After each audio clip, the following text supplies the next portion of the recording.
Antártida. É complicado imaginar embarcar em uma expedição às extensões remotas e congeladas da Antártida apenas para descobrir segredos de alguma civilização perdida que pode ter prosperado por lá em tempos antigos. Mas essa teoria fascinante sugere que parte de uma civilização antiga e sofisticada poderia ter existido no que hoje é o continente gelado da Antártida.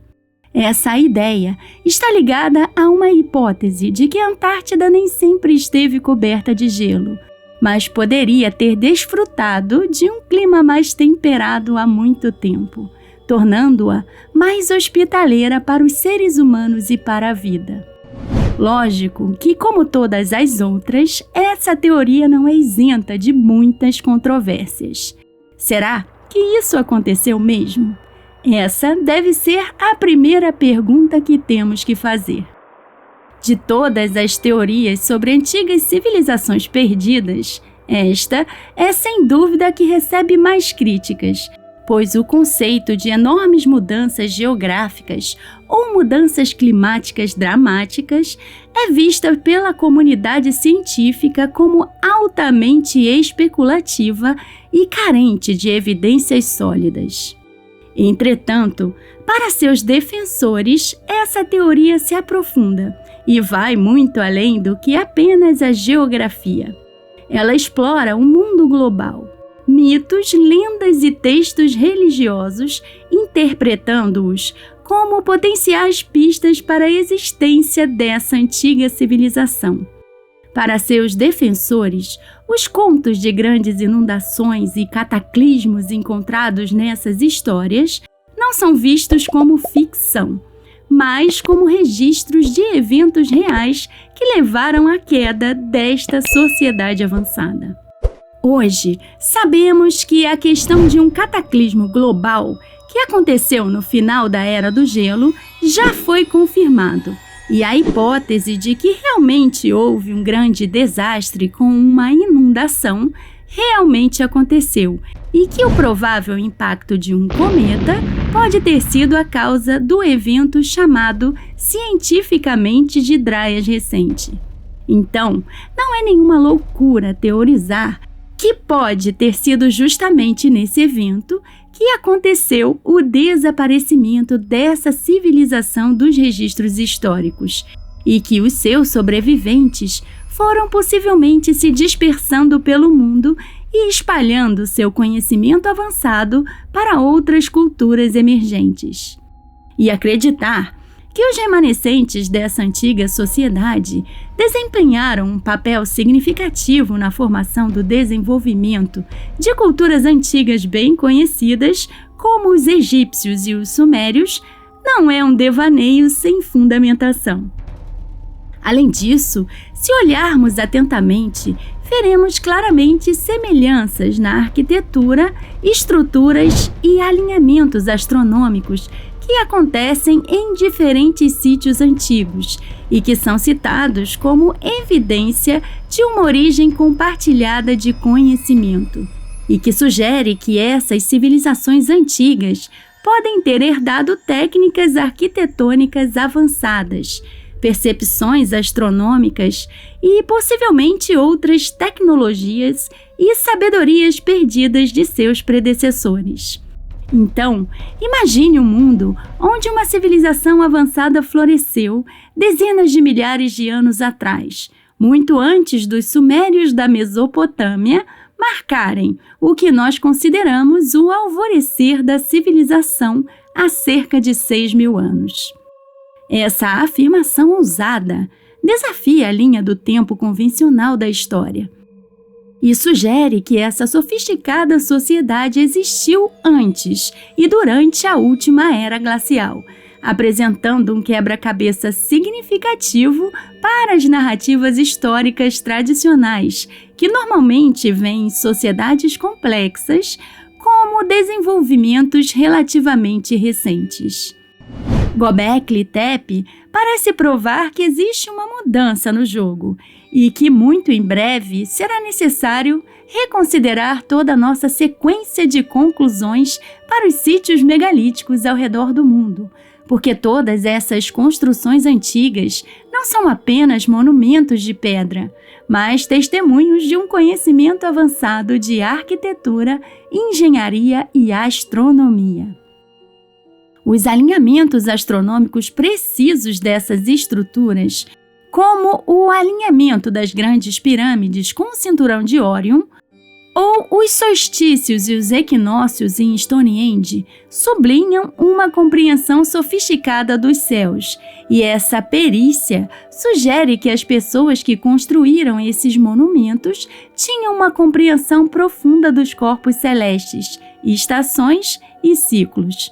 Portanto, a teoria se estende além da arquitetura monumental, pois propõe que essa civilização possuía habilidades de navegação que poderiam explicar como estilos arquitetônicos e conhecimento astronômico semelhantes surgiram a vastas distâncias que transcendem oceanos e continentes.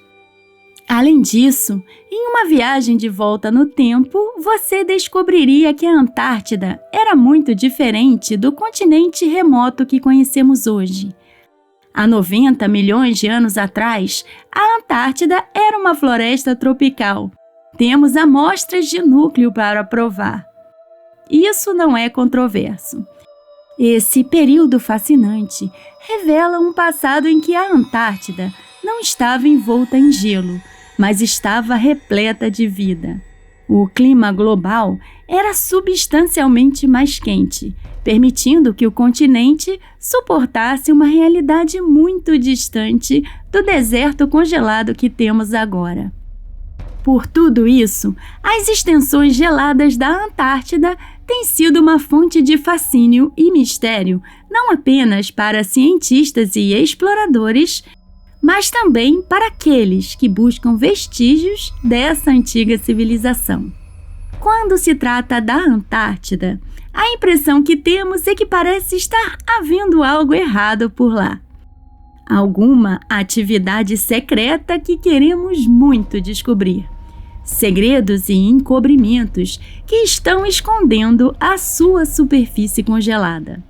Como não podemos simplesmente ir até lá por conta própria e escavar, a busca por vestígios se volta para relatos da antiguidade. Então, é por eles que devemos começar. Em 1929, um mapa foi redescoberto no Palácio de Topkapı, em Istambul. E sua importância foi imediatamente reconhecida devido ao seu nível de detalhe. O Mapa de Piri Reis. Trata-se de um dos artefatos cartográficos mais intrigantes da história, cercado de mistério e muito debate. Criado em 1513 pelo almirante e cartógrafo otomano Piri Reis, o mapa foi desenhado em uma pele de gazela e inclui a costa ocidental da África, a costa oriental da América do Sul e o que alguns acreditam ser a costa da Antártida. Seu grau de precisão e os detalhes que apresenta, para uma época tão antiga, alimenta as teorias sobre a existência de civilizações avançadas e conhecimentos geográficos muito além do que se acreditava disponível na era das grandes navegações. Piri Reis era um navegador otomano que se destacou. Ele serviu como almirante na Marinha do Império Otomano e compilou uma série de mapas a partir de fontes antigas e contemporâneas. Em seu livro de navegação, ele descreve como usou mapas antigos de origem grega, portuguesa, espanhola e árabe para compor seu mapa. E uma das maiores controvérsias em torno desse mapa é justamente a interpretação que ele faz sobre a costa da Antártida sem gelo. Além disso, essa representação é muito significativa, porque a Antártida só foi oficialmente descoberta no século XIX e sua costa sob o gelo não foi completamente mapeada até o século XX. Então, como Piri Reis teria acesso a tal informação em 1513? Alguns estudiosos e teóricos sugerem que o mapa é uma evidência de que civilizações antigas possuíam conhecimentos avançados da geografia global, muito antes das explorações europeias. Então, será que o estranho mapa de Piri Reis nos apresenta uma nova perspectiva sobre o conhecimento dos povos antigos? Apenas 1/3 de seu conteúdo original foi preservado. Apesar disso, o mapa apresenta detalhes que incluem partes da Europa, norte da África e a costa brasileira. Existem até várias anotações e ilustrações sobre uma área muito negligenciada do mundo, no que diz respeito à arqueologia profunda e antiga: o Brasil. Piri Reis indicou que o mapa foi compilado usando várias fontes anteriores, incluindo cartas de Cristóvão Colombo e possivelmente mapas mais antigos, que incluíam cartas de navegações ocidentais, orientais e árabes. O mapa mostra a costa norte da Antártida em um estado praticamente livre de gelo. Essa afirmação, se verdadeira, implicaria em uma significativa anomalia histórica, sugerindo que os antigos navegadores podem ter mapeado a Antártida muito antes dela ter sido oficialmente descoberta. Piri Reis incorpora longitudes relativas altamente precisas. Além disso, para fazer longitudes com precisão em mapas, é necessário um cronômetro marinho que manterá o tempo preciso no mar. E, novamente, isso foi algo que a nossa civilização não conseguia fazer até o final do século XVIII. Outro aspecto intrigante do mapa é que ele parece descrever cadeias de montanhas na Antártida, que eram desconhecidas e que estavam sob o gelo até tempos recentes. E isso acrescenta mais um ponto para o conhecimento antigo da geografia. Os críticos argumentam que essas características podem ser imprecisas ou são ilustrações simbólicas, em vez de representações de geografias reais. Por que alguns mapas antigos mostram características que não foram oficialmente reconhecidas até muito mais tarde? Orontius Finaeus foi um matemático e cartógrafo francês do século XVI, e seu nome é frequentemente associado a um famoso mapa criado em 1531, que é notável por, supostamente, mostrar a Antártida muito antes de sua descoberta oficial, e o que parece ser a costa do continente sem gelo. A grande controvérsia sobre esse mapa também vem da interpretação de que ele retrata a Antártida sem a cobertura de gelo. De acordo com os defensores dessa ideia, o mapa sugere que alguém conhecia a forma da costa da Antártida antes que o continente fosse oficialmente descoberto em 1820 e antes que os modernos métodos de mapeamento pudessem penetrar o manto de gelo que cobre o continente. Portanto, esse mapa é frequentemente usado em discussões sobre o que a humanidade sabia sobre a Antártida antes de sua descoberta oficial, sugerindo que civilizações antigas tinham um conhecimento geográfico muito mais avançado do que se supõe. Entretanto, o consenso acadêmico é que essas interpretações são exageradas e baseadas em especulação, e que esses mapas apenas refletem a imaginação e o entendimento limitado da geografia do Hemisfério Sul na época. Sobretudo porque o mapa mundi mais antigo baseado na ciência é de 1813 e não possuía a Antártida porque eles não a tinham descoberto. Então é muito estranho que a Antártida já aparecesse em mapas de origem muito mais antiga e que claramente estão baseados em mapas de origem mais antiga ainda. E quando nós mergulhamos nas implicações tecnológicas dessas teorias, as coisas ficam ainda mais interessantes. porque os criadores desses mapas originais deveriam ter habilidades avançadas de navegação, incluindo a medição de longitude, um desafio significativo que não foi resolvido até muito mais tarde com a invenção dos cronômetros marítimos. A precisão desses mapas, particularmente em termos de leituras latitudinais e longitudinais, implica um nível de sofisticação cartográfica que parece deslocado na linha do tempo histórica como a conhecemos. É como se esses cartógrafos tivessem ferramentas e conhecimentos que a história diz que eles não deveriam ter. Essas ideias sobre a perda e transmissão do conhecimento antigo são bastante interessantes porque sugerem que o que sabemos do nosso passado pode ser apenas a ponta do iceberg. Sobretudo porque parece que alguns resquícios desse conhecimento conseguiram sobreviver e acabaram influenciando o trabalho de civilizações posteriores. Essas informações podem ter sido transmitidas por uma variedade de canais, incluindo textos mitológicos, tradições orais e até mesmo mapas e materiais gráficos. Para além do mapa, várias anomalias e descobertas inexplicáveis na Antártida também alimentam especulações sobre bases secretas ou vestígios de civilizações antigas. Por exemplo, imagens de satélites revelam ocasionalmente padrões e estruturas que desafiam as explicações fáceis.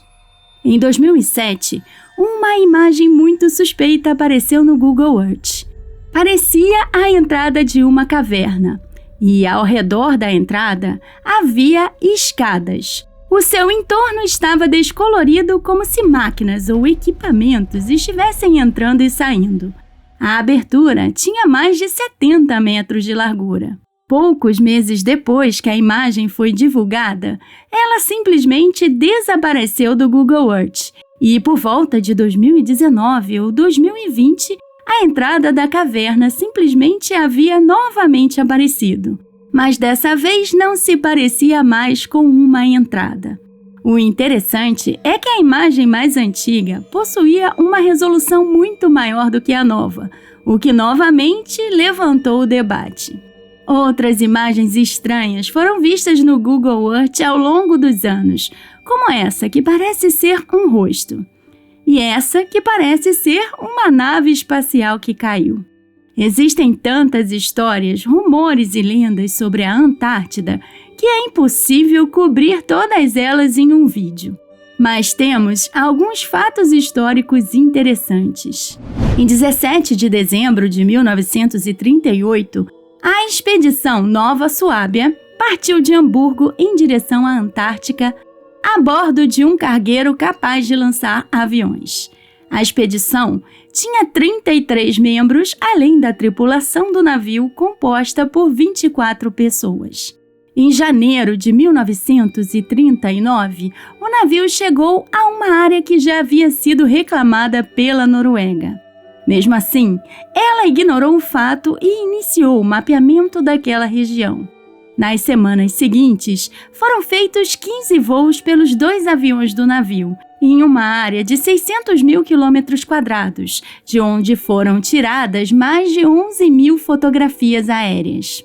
Pouco depois, o moço do bigodinho declarou a posse alemã da recém-criada Nova Suábia. Fincou por lá 3 bandeiras que foram colocadas ao longo da costa e outras 13 que foram lançadas dos aviões no interior do território. Embora oficialmente a expedição tenha sido designada à exploração e mapeamento, alguns especulam que essas missões tinham um objetivo de estabelecer bases secretas. Temos também a mais famosa das missões à Antártida, a Operação Salto em Altura. Uma das maiores e mais importantes expedições militares à Antártida, realizada pela Marinha dos Estados Unidos entre 1946 e 1947. A missão oficial tinha como objetivo estabelecer a presença americana no continente antártico, treinar tropas em condições extremas, realizar estudos científicos e testar novos equipamentos em um ambiente severo. A expedição envolveu mais de 4.700 homens, 13 navios e 33 aeronaves, tornando-se a maior operação militar já realizada na Antártica até aquele momento. A frota incluía navios de guerra, aviões e helicópteros. A operação também realizou um extenso mapeamento aéreo e coletou dados científicos. A conclusão me parece clara. O fato é que a Antártica é um lugar importante e valioso. O isolamento a torna um local ideal para operações secretas, longe dos olhos do público, e todo tipo de especulação. Mas sabemos que na vasta região gelada da Antártica existem anomalias geológicas e estruturas inexplicáveis que parecem desafiar uma simples compreensão, como, por exemplo, formações piramidais vistas em imagens de satélites e fotografias da Antártida. Essas estruturas apresentam uma semelhança impressionante com as pirâmides do Egito, do México e de outras civilizações antigas, apresentando ângulos agudos e geometrias simétricas que sugerem que podem não ser formações naturais. Poderiam ser restos de uma civilização antiga? Outra teoria fascinante gira em torno do conceito de uma entrada para a Terra interior na Antártida. Essa ideia postula que nosso planeta possui cavidades significativas ou vastos sistemas de cavernas capazes de suportar a vida ou ecossistemas e civilizações inteiras. De acordo com seus proponentes, a paisagem da Antártida poderia estar escondendo entradas para esses mundos subterrâneos, possivelmente habitados por civilizações avançadas. De fato, sobre a espessa camada de gelo da Antártida, existem várias redes de cavernas e túneis formados pelo derretimento do gelo causado por atividades vulcânicas e geotérmicas. O calor proveniente dos vulcões e do interior da Terra é capaz de derreter o gelo diretamente acima e ao redor dessas áreas, criando câmaras de ar e lagos subglaciais. A água derretida flui e forma túneis sobre a superfície do gelo, muitas vezes esculpindo redes complexas de cavernas. Essa teoria não é nova, tem raízes em várias culturas e propostas acadêmicas ao longo da história. Então, há a questão da energia incomum. Assinaturas detectadas na Antártida, onde ocasionalmente satélites e instrumentos científicos registram um calor inexplicável, ou leituras eletromagnéticas anômalas. A Antártida é um lugar estranho e tenho certeza de que coisas estão acontecendo por lá. O que será que estão escondendo do público? A única maneira de acessar a Antártida é pedindo permissão para um dos 12 governos signatários do Tratado da Antártida, assinado em 1959. Claro que você pode ir até lá. Você pode fazer cruzeiros por lá. Você pode até mesmo se hospedar em um dos postos avançados, mas apenas em áreas designadas. Se você tivesse recurso para voar até onde estava aquele buraco, por exemplo, você não poderia, porque milhares de quilômetros quadrados ao redor dele é uma zona de exclusão aérea e você não pode explorar a Antártida sozinho. A razão oficial para isso é que a atividade humana perturbaria o ecossistema. Uma desculpa convincente. Mas a maior parte da superfície é morta, não há ecossistema. Além disso, não nos importamos com a superfície, queremos saber o que há por baixo do gelo. E eles não vão nos dizer. O Tratado da Antártida foi assinado em dezembro de 1959, no auge da Guerra Fria, e nunca foi quebrado. Então, até que nos seja permitido cavar, nunca saberemos se poderia haver uma civilização ativa ou não sob o gelo. Definitivamente, com certeza, a Antártica é um lugar interessante. Então esse foi nosso vídeo de hoje, eu sou a Di e esse é o canal Turismo Sem Fronteiras. Se gostou e quiser, nos deixe seu like, se inscreva no canal e ative o sino das notificações. Se puder, com bem menos de R$ 8 por mês, você se torna um membro do nosso clube de canais e nos ajuda a continuarmos trazendo esse tipo de conteúdo até você. Compartilhe esse vídeo com quem você acha que gostaria de saber tudo isso. Muito obrigado pelo seu tempo, se cuidem. Até o próximo vídeo.